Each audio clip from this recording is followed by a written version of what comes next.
Surya Namaskar. So Surya means sun and Namaskar means salute or salutation in Sanskrit. In Vedic times, the sun was worshipped. So Surya Namaskar isn't just a great yogi warm-up or something that we do before our asana practice. Traditionally, it's composed of 12 asanas, although some of those asanas are repeated, and you'll see that again in your coursework in the written section. But traditionally, 12 represents the 12 biorhythms of the body, the 12 waking hours of a day, the 12 zodiac signs, 12 months in a year, and we could go on and on. So it's actually repeated 12 times, 6 on each leg. You can also do 24 repetitions if you feel up for it, or even 108, which is traditionally done near summer solstice to again worship the sun. Surya Namaskar is normally done to warm up, to lubricate the joints, improve your metabolism, and it doesn't just strengthen the muscles, but it also stretches them. So please take a look at Surya Namaskar with me. Okay, so what we're going to do now is I am going to guide our lovely Sonia in one round of Surya Namaskar so that you can hear the verbal cues that I give her and see how I would explain maybe the first round. Okay. So coming up to the top of your mat, standing tall in Tadasana, keeping the feet as comfortably close as possible. Chest is nice and open, shoulders are back and down. Fingers are in line with the thighs and active. So find your natural breath here. And then on the next inhale, raise the arms up by the sides, join the thumbs together, exhale, bring the thumbs in front of the chest. Pranamasana. So for Hasta Utthanasana, we're going to bend our knees and catch an impulse. Inhale, raising the arms up to the sky, arms in line with the ears, shoulders down, without over pushing the pelvis forward, lift the chest up. And we're going to circle the arms round on the exhale to come into Padahastasana. Keeping the fingers in line with the toes. Relax the head. Right leg is going to take a big step back. We're going to rest that knee on the ground. Keeping the fingers in line with the toes. Inhaling, opening the chest up in Ashwasanchalanasana. So again, here, we're going to keep the fingers on the ground, sliding that left leg back. We're going to hold the breath in for Santolanasana, plank pose. On the exhale, we're going to bring the knees down to the ground, bring the glutes up to the sky, and chin or forehead and chest down on the ground in Ashtanga Namaskar. On the inhale, sliding forward and up in Bhujangasana, pelvis on the floor. On the exhale, coming back into Parvatasana, downward facing dog. Right leg takes a big step forward. Inhale. Again, bringing that left knee down on the ground. Ashwasanchalanasana, chest nice and open. On the exhale, feet step together. Relax the neck. We're going to go with the arms straight forward on the inhale in Hasta Utthanasana. Once again, all the way up. Chest nice and open, and circle the arms round, coming down into Tadasana. So that's your one round of Surya Namaskar with verbal cues. I'm going to break it down for you now, and let's do some hands-on assists so that you can see how one would correct Surya Namaskar. So I'm just going to remind Sonia to breathe naturally through the whole time because she's going to be holding a lot of the asanas for me. And we want to make sure that she's not getting out of breath. So please keep breathing. So she's standing tall in Tadasana. The weight of her body isn't just on the back of her feet, it's on the whole sole of the foot, of both feet. So again, she's not just slouching, she's not lazily standing. She's nice and straight, her shoulders are back and down, her fingers are active.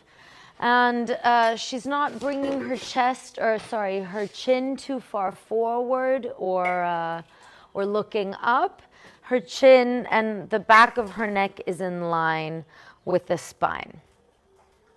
Okay, so we're going to come into Pranamasana, circle the arms round up, and then bringing the hands into Pranama Mudra, thumbs in front of the chest. I'm just going to turn you around very quickly. Here we want to make sure that the elbows are in line with the wrists or nice and open, ideally. So if you find that your elbows are tucked down, bring them out nice and wide to the sides without raising the shoulders. Yeah? Thank you. You can turn sideways again. Amazing.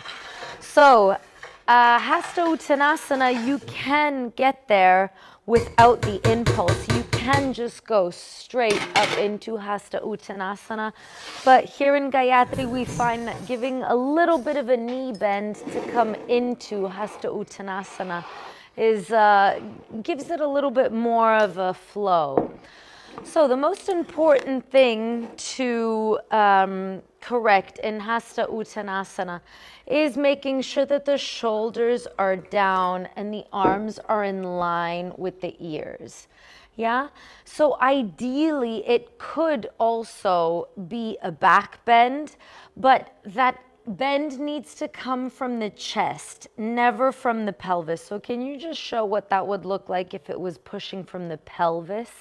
Instead of, so we always want to avoid having our hips come before our toes. So that's not a good Hasta Uttanasana.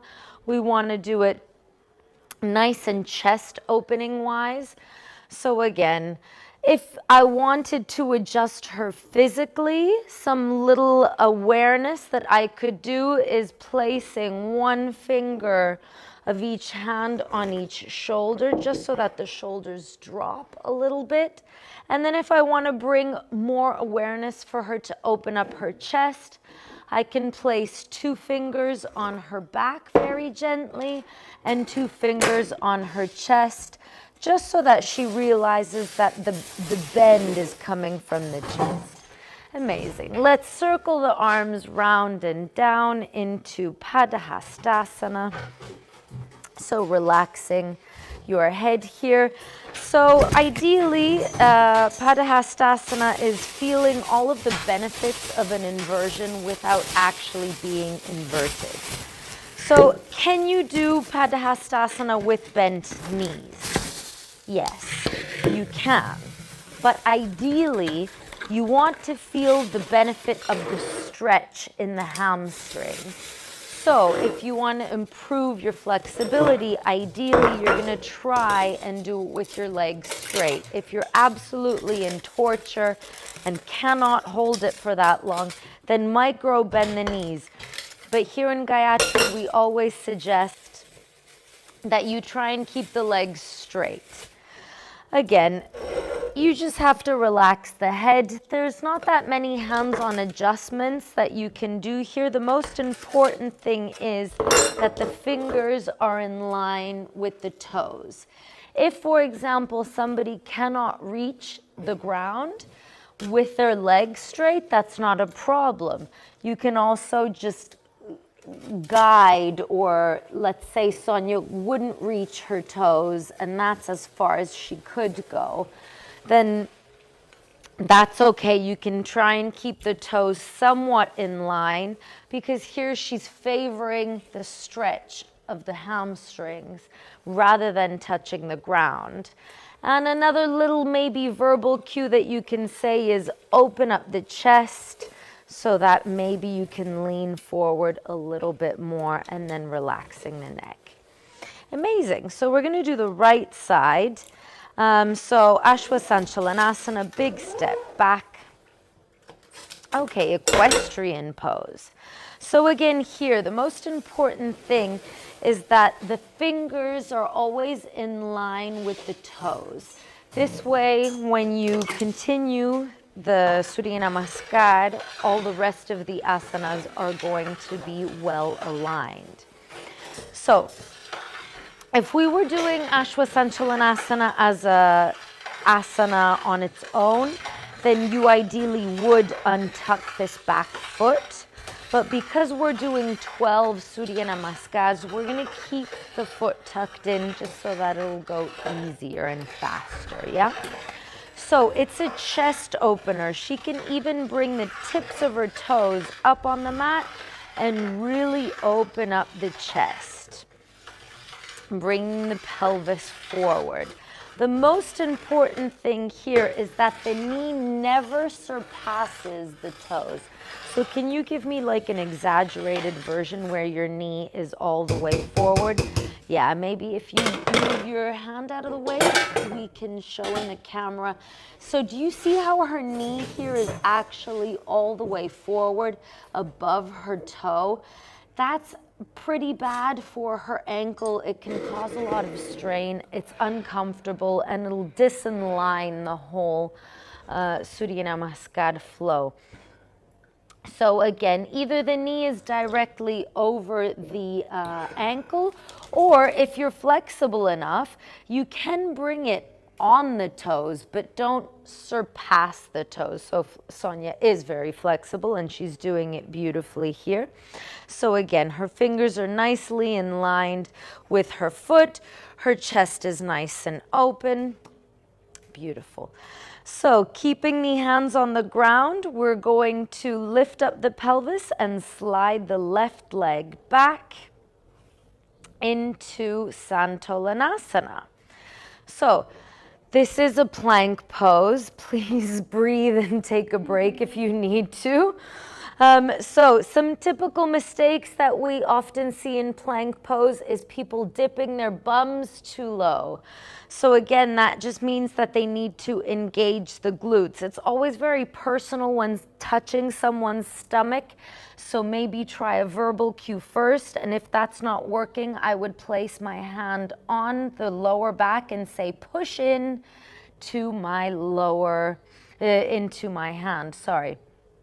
Another common mistake that we see is people dipping their shoulders so that their shoulder blades are squeezed together, or dipping their head.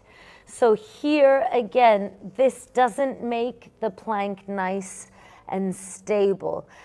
Activate the core, and again, you can place a hand here in the middle of the shoulder blades and say, push into my hand. Beautiful. So keeping the head in line, and then you have your nice, beautiful, tall, straight plank. So we're going to come into Ashtanga Namaskar, 8-point pose or 8-point salute. So the 8 points are actually 2 are the toes, 2 are the hands, the knees as well, 2, 2, and 2. So we've already got 6, and then chin or forehead and chest. So ideally, again, the reason why we keep our fingers in line with our toes in Ashwasanchalanasana is so that when we come down after Santolanasana, the fingers are in line with the tip of the shoulders. That's perfect alignment. So if you have the chin on the mat, that's great. You want to keep the glutes up. Ideally, if your forehead is on the mat, if you could just do a little demo, it brings a lot more work into the triceps. Yeah, so we always encourage people to try and touch the forehead to the mat rather than the chin, but the chin is also a very good alternative. It's a little bit hard to physically adjust someone in Ashtanga Namaskar. So the way that I would suggest it, if I see that they're not really coming into it, maybe if you could flop your bum down. So if I see that they're coming into it like this, what I would say is please come back into Santulanasana, into plank pose. I would come over them, obviously making sure that they're okay with me doing these hands-on assists. I would hold on to their hips, and then I would say, please bring your knees and chin and chest down onto the ground. And so this way I'm holding their hips up. Super important that they're not sticking their elbows out. No chicken wings, we say here in Gayatri. So really making sure that those elbows are nice and stuck to the rest of the body. Okay, so coming all the way down, we're going to slide forward and upward into Bhujangasana. Again, if we were doing this asana on its own in a Hatha yoga class, the feet would be untucked. But because we're doing Surya Namaskar so quickly, we're going to keep them tucked in. So please keep breathing, Sonia. We don't want you to get out of breath. And again, so she's got the elbows nice and beautifully tucked in. And if you check, her fingers are exactly in line underneath the tip of her shoulder. Some common mistakes that we see here are bringing the hands too far forward, sticking the elbows out, and even bringing the shoulders up towards the ears and really pushing into the ground. So that's a common mistake. We want to try and avoid that. That really hurts the cervical spine. So again, aligning the fingers underneath the shoulders, elbows tucked in. And what's happening here is it's actually a 50-50. So 50% is your hands pushing into the mat, and 50% is the back actually doing most of the work. So beautifully, if she lifts up her fingers, we can see that her back is the one that's working because she is lifting her chest off of the mat. And then when she places her hands on the ground, she's going to push and come up a little bit more. Always leaving the pelvis on the ground and the belly button about 2 centimeters from the mat, no more. Again, a lot of people, we're going to do an exaggerated cobra. So a lot of people come into a cobra like this. The problem here is that the pelvis is starting to come off the mat and the belly button is like a hand's distance from the mat. The shoulders are also going to get quite uncomfortable here. And it's not 50-50. Here, if she were to let go, she would face plant because her back is actually not doing any of the work. It's only her arms, yeah? So beautiful. Thank you. We're going to do a 50-50 Bhujangasana. So that's it. Arms and as well back muscles. And we're going to come back into downward facing dog, Parvatasana. Amazing. So again, throughout Surya Namaskar, you want to try and keep your feet as comfortably close together as possible. They can be separated about hip width apart, but no more than that. Yeah, so ideally in down dog they are together, but if you need to adjust and come out a little bit, you can. So in down dog, there's various ways to correct. The main thing that you want to keep in mind is that it's a stretch for the spine. We don't really care about the legs. We don't mind if the heels don't touch the ground. So let's just pretend that Sonia was rounding out her upper back. One of the ways that I would correct her, again, making sure that she's okay with my corrections, is I would come behind. I would bend my knees into her knees and hold her hips, and I would pull her back just so that here she can bend her knees a little bit and bring her chest towards her knees. It's not Sonia's case because she's doing down dog perfectly. The other way, if I see somebody who's maybe doing an extended, can you maybe do an overstretched down dog? Yeah, this as well, we see a lot of this stuff on social media, on Instagram. This seems to be really popular. It's actually overstretching and causing some tension in the cervical spine. So a good way to avoid this is, as soon as I come over this way to correct the student, they somehow move their hands. So to try and get them to not move their hands because they're perfectly positioned, I will very lightly step on them. And again, I'm not pressing into her hands. I'm just keeping them there so that she knows she doesn't have to move her hands.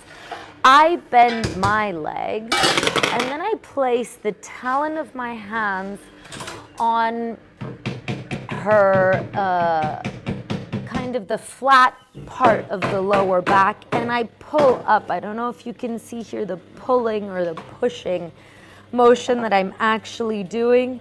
And that gives Sonia a nice little stretch. The last vertebrae are getting nice and stretched there. I'm just going to show you one more correction that you can do in Parvatasana. So let's just say she's really roundy backed, or maybe, yeah, coming up a little bit too much here. I would do a kind of warrior one. So I would place one foot in between her hands and the other foot by her side, so my knee is bent so that I'm not straining. Again, I place my hands by her hips and I'm gently pushing her back and up. It's not just pushing her down, it's pushing her backwards and upwards, so that and it generally feels also really nice. So our right leg is gonna go back, forwards, back, and then forwards again. I meant to say just forwards into Ashwasanchalanasana, and again we're here. So it doesn't really matter if the fingers aren't in line with the toes on the way back. You do kind of want to keep them there, but if they're a little bit further, it doesn't matter now because you won't get disaligned, because the next asana is Padahastasana, so you're going to be taking another step forward. And again, so if her hands had been a little bit farther back or a little bit farther forward, it wouldn't have messed up the next asana that's here. Again, any hands-on assists in Padahastasana, there's not that many. Maybe keeping one hand on her lower back and then just relaxing so that she relaxes the neck. Just giving a nice gentle, we're never strong when we push down on our students. On the inhale, we're going to come up with the arms straight into Hasta Utthanasana. Again, catching that impulse. Whoop! I got you dizzy because you've been holding the positions. No worries. So again, we've done this, but I'll repeat it. Just lowering the shoulders, keeping those arms in line with the ears. The chest is getting that nice big stretch. And then on the exhale, circling the sun round and coming back down into Tadasana. So these are the hands-on assists for Surya Namaskar. Thank you so much.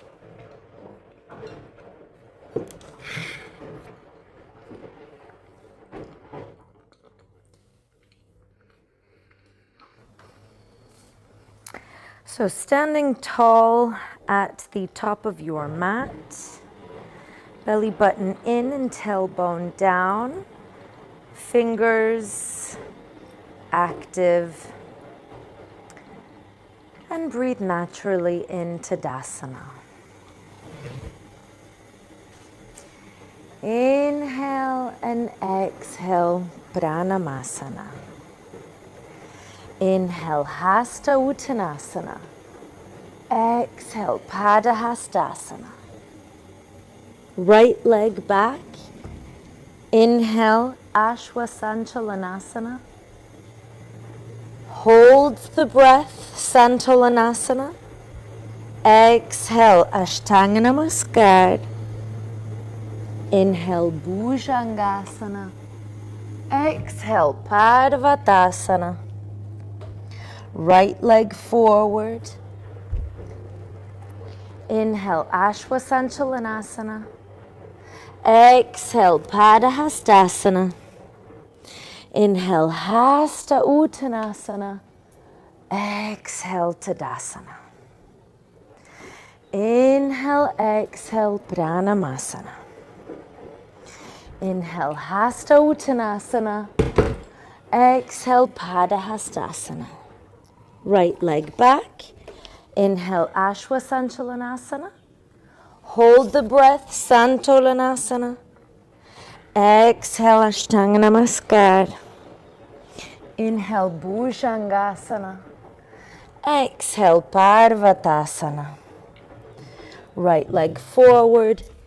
Inhale, Ashwasanchalanasana. Exhale, Padahastasana. Inhale, Hasta Uttanasana. Exhale, Tadasana. Inhale, exhale, Pranamasana. Inhale, Hasta Uttanasana. Exhale, Padahastasana. Right leg back. Inhale, Ashwasanchalanasana. Hold it, Santolanasana. Exhale, Ashtanga Namaskar. Inhale, Bhujangasana. Exhale, Parvatasana. Right leg forward. Inhale, Ashwasanchalanasana. Exhale, Padahastasana. Inhale, Hasta Uttanasana. Exhale, Tadasana. Inhale, exhale, Pranamasana. Inhale, Hasta Uttanasana. Exhale, Padahastasana. Right leg. Inhale, Ashwasanchalanasana. Hold it, Santolanasana. Exhale, Ashtanga Namaskar. Inhale, Bhujangasana. Exhale, Parvatasana. Right leg forward. Inhale, Ashwasanchalanasana. Exhale, Padahastasana. Inhale, Hasta Uttanasana. Exhale, into Tadasana. Inhale, exhale, Pranamasana. Inhale, Hasta Uttanasana. Exhale, Padahastasana. Right leg. Inhale, Ashwasanchalanasana. Hold it, Santolanasana. Exhale, Ashtanga Namaskar. Inhale, Bhujangasana. Exhale, Parvatasana. Right leg. Inhale, Ashwasanchalanasana. Exhale, Padahastasana. Inhale, Hasta Uttanasana. Exhale, Tadasana. Last one on the right. Inhale, exhale, Pranamasana. Inhale, Hasta Uttanasana. Exhale, Padahastasana. Right leg. Inhale, Ashwasanchalanasana. Hold it, Santolanasana. Exhale, Ashtanga Namaskar. Inhale, Bhujangasana. Exhale, Parvatasana. Right leg. Inhale, Ashwasanchalanasana. Exhale, Padahastasana. Inhale, Hasta Uttanasana. Exhale, Tadasana. On the left. Inhale, exhale, Pranamasana. Inhale, Hasta Uttanasana. Exhale, Padahastasana. Left leg. Inhale, Ashwasanchalanasana. Hold the breath, Santolanasana. Exhale, Ashtanga Namaskar. Inhale, Bhujangasana. Exhale, Parvatasana. Left leg forward. Inhale, Ashwasanchalanasana. Exhale, Padahastasana. Inhale, Hasta Utthanasana. Exhale, Tadasana. Inhale, exhale. Inhale, exhale. Left leg. Inhale, hold the breath. Exhale. Inhale, exhale. Left leg forward. Inhale, exhale. Inhale, exhale. Inhale, exhale. Inhale, exhale. Left leg. Inhale, exhale. Inhale, exhale. Left leg forward. Inhale, exhale. Inhale and exhale. Inhale, exhale. Inhale, exhale. Left leg. Inhale, exhale. Inhale, exhale. Left leg. Inhale, exhale. Inhale and exhale. Inhale, exhale. Inhale, exhale. Left leg. Inhale, hold, exhale. Inhale, exhale. Left leg. Inhale, exhale. Inhale and exhale. One last one. Inhale, exhale. Inhale, exhale. Left, in, hold, X. In, X. Left leg. In, X. In, and X. Placing your right hand on your heart, your left hand behind your back. Close your eyes and feel the benefits of the Surya Namaskar in your body.